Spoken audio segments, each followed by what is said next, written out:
அன்னை மீனாட்சியும் சுந்தரேஸ்வரரையும் வணங்குவதில் நான் எப்பொழுதுமே மகிழ்ச்சி அடையக்கூடியவள். ஏன்னா எனக்கு பெயர் வச்சதே இந்த மீனாட்சி அம்மன் கோயில்ல தான். எங்க அப்பா மா, பலா, வாழை 3 முக்கணிகள் கூட தேனையும் சேர்த்து எனக்கு இங்க பெயர் வச்சாங்க.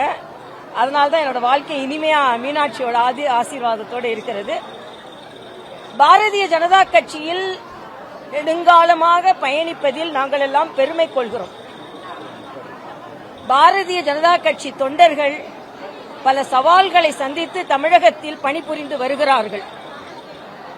எல்லாவற்றிற்கும் மேல இன்னைக்கு மீனாட்சியை கும்பிட்டு விட்டு வந்து சொல்கிறேன், இந்த மக்களின் உணர்வுகளை, இறைவனை இறைவியை கும்பிடும் மக்களின் உணர்வுகளை மதிக்காததால் தான் இதற்கு முந்தைய ஆட்சி, திமுக ஆட்சி தனது ஆட்சியை இழந்தது.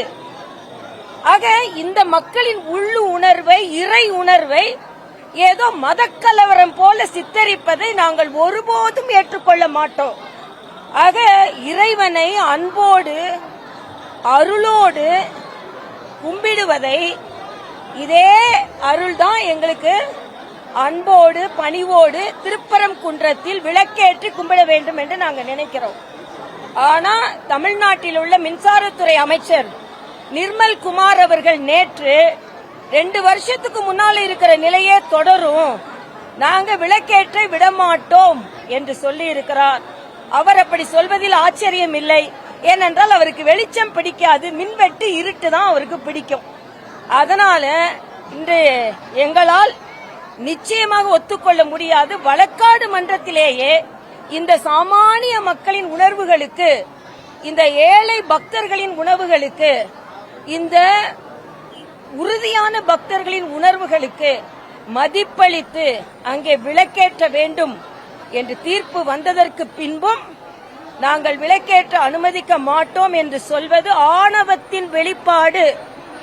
ஏதோ கொஞ்சம் விசில் சத்தம் சத்தமா கேட்டுச்சுன்றதுக்காக இந்த பக்தர்களின் குரல் உங்களுக்கு கேட்காமல் இருக்கலாம்.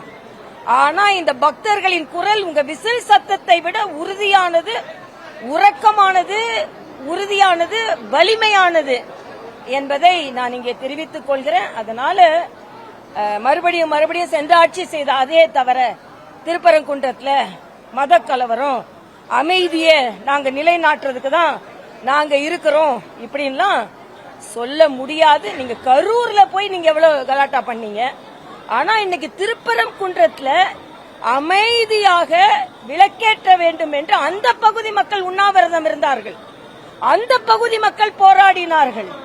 ஆக இந்துக்களின் அந்த பரந்த மனப்பான்மையை மறுபடியும் இடர வேண்டாம் என்று நான் இந்த அரசிற்கு கேட்டுக்கொள்கிறேன்.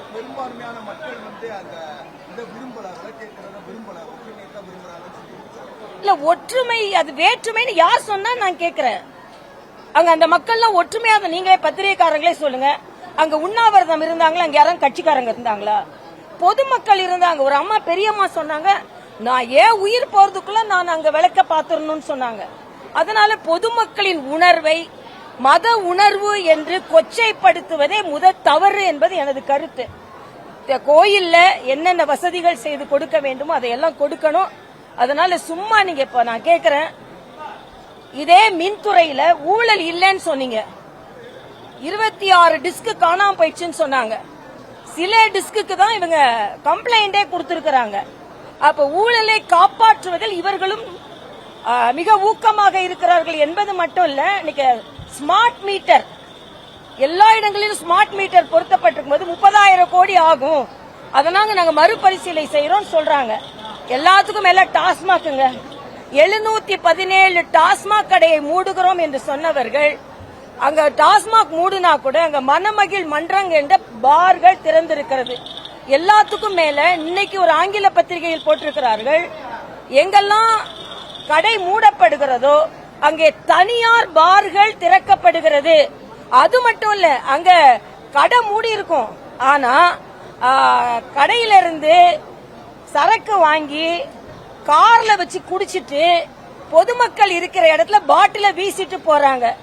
டாஸ்மாக பொறுத்த வரைக்கும் தமிழ்நாட்டில் திறந்திருக்கும், ஆனா திறந்திருக்காது.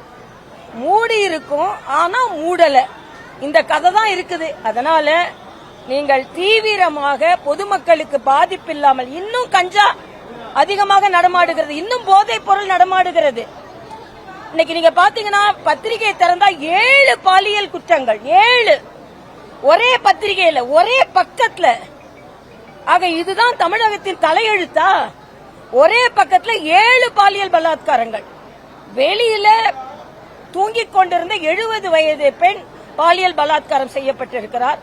2 பெண் குழந்தைகள் கள்ளக்குறிச்சியில பாலியல் பலாத்காரம் செய்யப்பட்டிருக்கிறார்கள். ஆக இதை இரும்பு கரம் கொண்டு அடக்க வேண்டும் என்று கேட்டுக்கொள்கிறேன். சிங்க பெண்கள் எங்கே போனார்கள் என்று தெரியவில்லை. தமிழக சிங்க பெண்களை காப்பாற்றுங்கள். நீங்கள் சிங்க பெண்களை ஆரம்பிக்கிறோம் என்று சொல்வது தமிழகத்தில் இன்னும் பெண்கள் பாதுகாப்பாக இல்லை என்ற நிலை தொடர்கிறது என்பது மிக வருத்தமான ஒரு விஷயம்.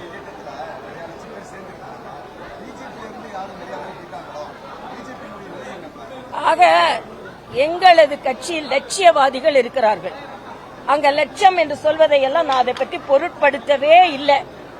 எங்கள் கட்சி தொண்டர்கள் ரத்தத்தை சிந்தி வேர்வையை சிந்தி இந்த பாரதிய ஜனதா கட்சியை வளர்த்தவர்கள், வளர்த்து கொண்டிருப்பவர்கள், வளர்க்க போகிறவர்கள், ஆட்சியில் அமர வைக்க போகிறார்கள். ஒன்றே ஒன்று சொல்றேன், ஏதோ இளைஞர்கள் அங்க போயிட்டாங்கன்னா எந்த இளைஞரும் போகல. சுயநலவாதிகள் வேண்டுமென்றால் சென்றிருப்பார்கள். பொதுநலவாதிகள் யாரும் எங்கிட்ட இருந்து போகல. அது மட்டும் இல்ல, நேற்று எங்க மாநில தலைவர் தெளிவுபடுத்தி இருக்கிறார். பிரதமரும் ஆசீர்வாதம் கொடுக்கல, உள்துறை அமைச்சரும் வாழ்த்து சொல்லல. ஆக கட்சியை விட்டு போபவர்களுக்கு வாழ்த்து கிடையாது. ஆனால் எங்கள் கட்சி மிக மிக மிக உறுதியாகி இருக்கிறது என்பதை நான் இங்கே தெரிவித்துக் கொள்கிறேன். தாமரையில ஒரு இதழை கூட யாராலும் அசைக்க முடியாது, ஒரு இதழை கூட அசைக்க முடியாது. அதனால இன்னைக்கு பொற்றாமரை இருக்கின்ற இந்த மீனாட்சி அம்மன் கோயிலுக்கு முன்னால் நிற்கிறோம். இந்த தாமரை பொற்றாமரையாக அடுத்த முறை 2031 ஆட்சியில் வீற்றிருக்கும். அதில் எந்த சந்தேகமும் இல்லை. போறவங்களை பத்தி கவலை இல்லை, இருப்பவர்கள் உறுதியாக இருப்பார்கள்.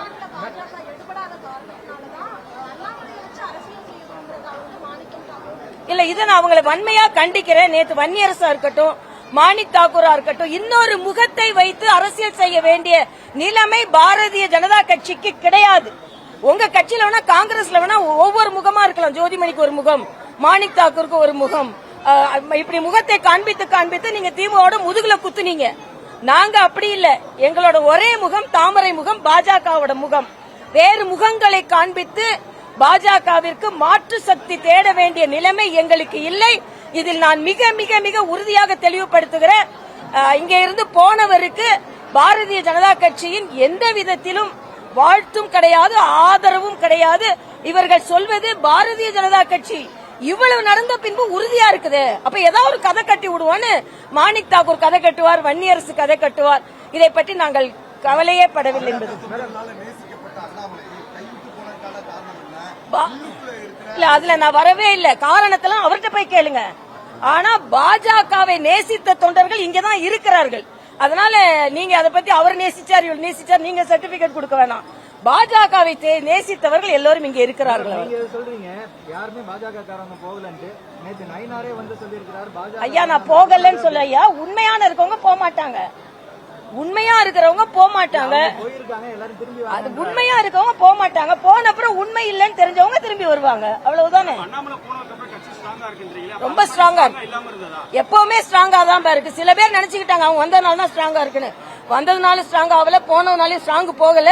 எப்பவுமே இந்த கட்சி பலமான கட்சியா தான் இருக்குது.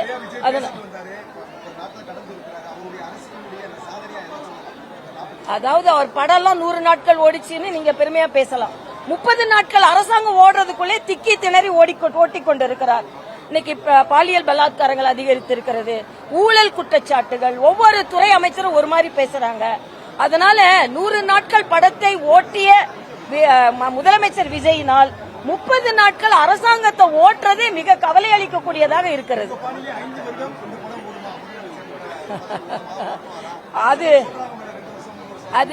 அதாவது அது ஓட்டுறதை பொறுத்து அவங்க எந்த அளவுக்கு ஓட்டுறாங்கன்னு இதுல யார் கையில இருக்குன்னா, கம்யூனிஸ்டுகள், விடுதலை சிறுத்தைகள் இவங்க முட்டு கொடுத்துட்டு இருக்காங்க. என்னைக்கு முட்டை இழுக்கிறாங்களோ, சப்போர்ட் இழுக்கிறாங்களோ, அப்ப அது எப்ப விழுன்னு எனக்கு தெரியாது. அதனால 5 வருஷம் நீடிக்குமான்னு ஏன்ட்ட கேட்கறத விட மறைமுகமா அவங்களை அமைச்சு இந்த தற்காலிகமா ஒரு முட்டு கொடுத்து விட்டு இருக்காரு இல்லையா ஸ்டாலின், அவர்கிட்ட கேளுங்க. விடுதலை சிறுத்தைகள் தலைவர் நாங்க இங்கேயும் இருக்கோம், அங்கேயும் இருக்கோம், அங்க நாங்க போகல, ஆனா இங்க நாங்க இருக்கோம். மந்திரி சபையில இடம் பெறுவோம், ஆனா மந்திரி சபை ஆறதுக்கே மந்திரி ஆறதுக்கு எங்களுக்கு விருப்பம் இல்லைன்னு சொல்லிட்டு இருக்காருல்ல திருமாவளவன், அவங்ககிட்ட கேளுங்க. எல்லாத்துக்கும் மேல முத்தரசன் கேளுங்க. அவர் என்ன சொல்லிருக்காருன்னா, தொப்புள் கொடி இன்னும் அறுக்கப்படவில்லையாம். அப்ப தொப்புள் கொடி அறுக்கப்படாத ஆட்சி கூட தான் நீங்க இருக்கிறீங்களா? ஆக அந்த ஆட்சி கூட இருந்துகிட்டு இரட்டை வேடம் போட்டுக் கொண்டிருக்கிறார்கள். எல்லாத்துக்கும் மேல இன்னைக்கு திமுக ஒன்றை உணர்ந்திருக்கிறது. ராகுல் காந்தி இரட்டை வேடம் போடுறவரு, முதுகுல குத்துறவரு, இததான் நாங்க 10-15 வருஷமா சொல்லிக்கிட்டு இருக்கோம். ஆனா நீங்க அவரை கொண்டாடி இருந்தீர்கள். அவர் முதுகில் குத்தி விட்டு போய்விட்டார். இண்டி கூட்டணி வெலவெலத்து போய்விட்டது என்பதற்கு திமுக இண்டி கூட்டணிக்கு போக மாட்டேன்னு சொல்லிருக்காங்க, கம்யூனிஸ்டுகள் போவோமா இல்லையான்னு சொல்லிருக்காங்க. ஆக நாங்க எப்பவும் சொல்லிக் கொண்டிருந்ததை ஸ்டாலின் இப்பொழுது சொல்ல ஆரம்பித்திருக்கிறார்.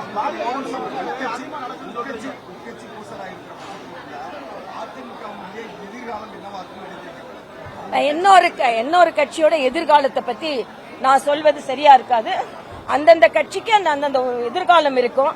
ஆனா என்ன பொறுத்த மட்டும் இந்த அரசாங்கம் விசில்ல இருந்து அசலுக்கு வரணும். எப்ப பார்த்தாலும் இன்னொரு கட்சியில இருந்து புள்ள பிடிக்கிற மாதிரி அவங்கள பிடிக்கிறதுல கவனம் செலுத்துறதை விட ஆட்சியை பிடித்து வைத்துக் கொள்வதில் கவனம் செலுத்த வேண்டும் என்று எனது கருத்து.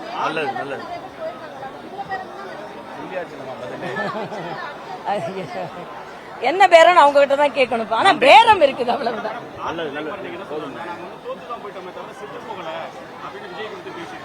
இல்ல எல்லாரும் அவங்கவுங்க கட்சி ஒரு பின்னடைவை வரும்போது உற்சாகப்படுத்துவதற்கு பேச அவர் சொன்னது கரெக்ட் தான். எந்த கட்சியுமே தனது வலிமையை இழக்காது. கொஞ்ச நேரம் பின்னடைவு வரலாம், அப்புறம் முன்னேறல. இதே திமுக ஒரு இடம் 2 இடம் இருந்ததுல, அப்புறம் ஆட்சிக்கு வரலையா? அதனால எந்த கட்சியுமே யாருமே அழித்து விட முடியாது என்பது எனது கருத்து.